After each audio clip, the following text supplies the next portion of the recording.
Alright guys, bad news here. There's some things that we can't plan for, but I feel like it's my responsibility to give you the heads up. So during your first semester, especially the fall semester, not so much the spring, but the fall, there's some things that's going to happen and you're probably not going to like it, but let's talk about it. The first one is homesickness. It happens to the best of them. A lot of students, when they come to campus, they're excited. They're going to meet new friends, new adventures, new experiences. So it's a great opportunity for them. But after week 2, maybe week 3, they begin to realize that things are nice, they're cool here, but it's not quite like home. Especially mother's cooking or the support of the father. Those things add up. They may miss their siblings, the animals. So during that time period, around week 2, week 3, students tend to get a little homesick, especially when it comes to finding out who's going to do their hair or finding a good barber. Those little things add up and it kind of equates to what we call homesickness. But I strongly encourage the students to stick it out. You can go home, you can visit the family, visit your friends, but this is your new home on campus. So definitely try to stick it out, be optimistic, go out, meet new people, and accept this as your new home. Most universities, they anticipate this, so they have different options for you. But again, go out and see what your university has to offer. Budget your money. Number 2. This could easily be number 1, and let me tell you why. When the students receive their net check or their financial aid, this is the first time in many cases students have a large amount of money in their bank account. We're talking maybe $3,000, $4,000 at one time. So immediately we know when financial aid was dispersed because of the way the students dress. So overnight they go from being a college student to having a beautiful bag or purse, nice shoes, items that they're brand new, fresh out the box, and you know they use their financial aid to buy these products. So there's nothing wrong with shopping and taking care of yourself. That's not what I'm saying. But what I am saying is learn how to budget your money. One, in most cases, the money that they're using are loans. So that means they have to pay it back when they graduate. And that's the thing that really bothers me because it's not like it's a grant or a scholarship, it's a loan. And number 2, depending on your situations, you may have responsibilities. If you have a car payment, if you have to pay your insurance, whatever the case, you want to learn how to budget your money accordingly.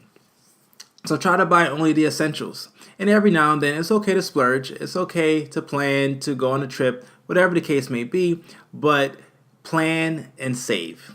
That's definitely my advice. Also, try to utilize free products on campus. Almost every day, there's an organization or even a company giving away free food. It may not be the healthiest food, but it is free food. Also with printing, there's no need to buy the ink cartridges at Home Depot or Office Depot. Somewhere on campus, there should be a place where students can print free. And lastly, transportation. You don't have to use your car or buy gas. A lot of times with your student ID, you can use the public transportation to get around campus. So it's very important that you learn how to budget your money because you're going to need the money eventually down the road. And it's a good habit to begin to save your money now as an 18 or 19-year-old student. Number 3, stress.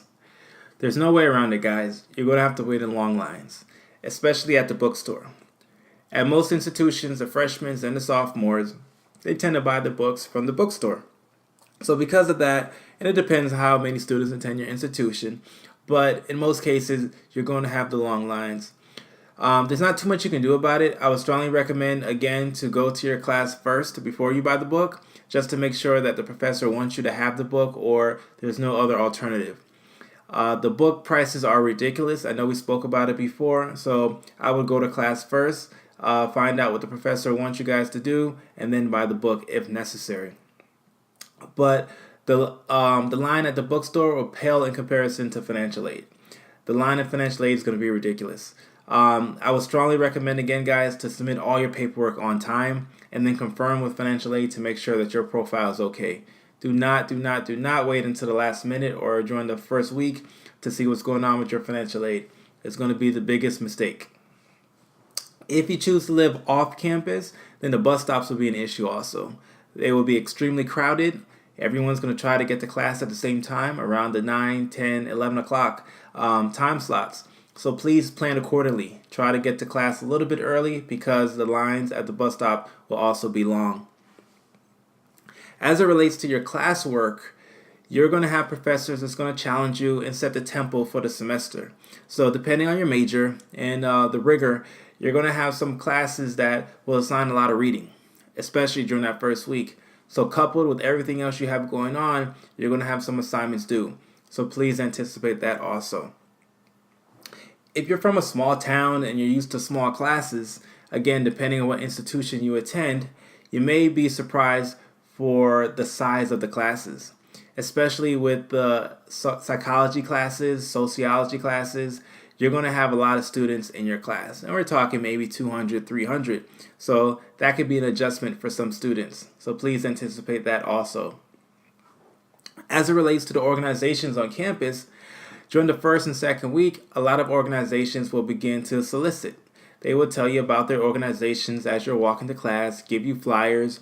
They'll try to tempt you with pizza, and it could be annoying. However, it's a great opportunity to find out what your campus has to offer. And eventually, and hopefully, that will be you one day trying to solicit freshmen to tell them about your organization. And finally, your schedule. You may not like your schedule, and it kind of depends how your orientation went. If you're a morning person and your advisor gave you afternoon classes, then during the first week, we call it drop add week, during the first week, you can switch up your schedule, and you have every right to do so. So you guys will have a lot going on during that first week. But again, I strongly encourage you guys to stay calm. Everybody had to go through it.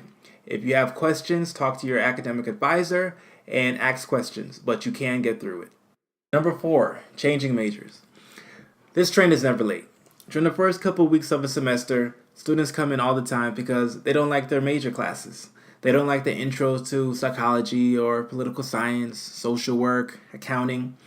It's not what they thought. It's not what they anticipated. It's not what they saw on TV. So students come in and they say, I don't like my major. Should I drop my class? Should I change my major? And our advice is always to stick it out, go through the duration of the semester, learn from your professors, ask questions.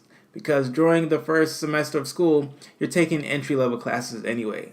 Unless you did dual enrollment or took AP classes, you're doing your general education classes. So you need it for your major or any other major that you're doing, you still need these classes. So we strongly recommend for our students to stick it out, but also talk to your professor, talk to people on campus, go to the career center to figure out other alternatives. But you always keep your classes that you have. Do not withdraw from your classes unless you're failing, and that's a different situation. But don't change your major the first semester. Take classes to get different perspectives, get involved on campus, and definitely talk to your professor to get a better idea about the different options that are available for you. And finally, number 5, stay strong. Guys, because it's your first time, there's going to be some things you learn the hard way. And I hate to say it, but it's true. There's a learning curve here. Initially, you start off as being clueless. And hopefully that's not the case for you guys because you followed the course. But for most kids, other students, you go in there clueless. You don't know what to expect. You don't know what's going on. And after the first or even second week, you become naively confident, thinking you know what's going on, thinking you can handle everything. But then 1 or 2 things happen and you realize that, you know what, I don't know what's going on. I'm a little confused. So you have your highs and lows. But on this curve, as you can see, there's something called the mastery achieved. And that's the highest level. And that's when you realize that you understand everything, you understand how to play the game, you understand college. It's not going to happen overnight. It's something that's going to happen gradually. But I do want to strongly encourage you to talk to people on campus, talk to upperclassmen, talk to your professor, your academic advisor. You're going to have to communicate and step outside of your comfort zone. And that's how you get to the mastery level. It's not going to happen by going to class and going to your dorm. It doesn't work like that. Not at college. You're going to have to talk, you're going to have to communicate, and develop the necessary skills so when you graduate and get into the workforce, you could be an asset for any organization that you join. So guys, it's been a pleasure. Thank you for watching the lessons, and if I could be of any assistance, please, please, please let me know.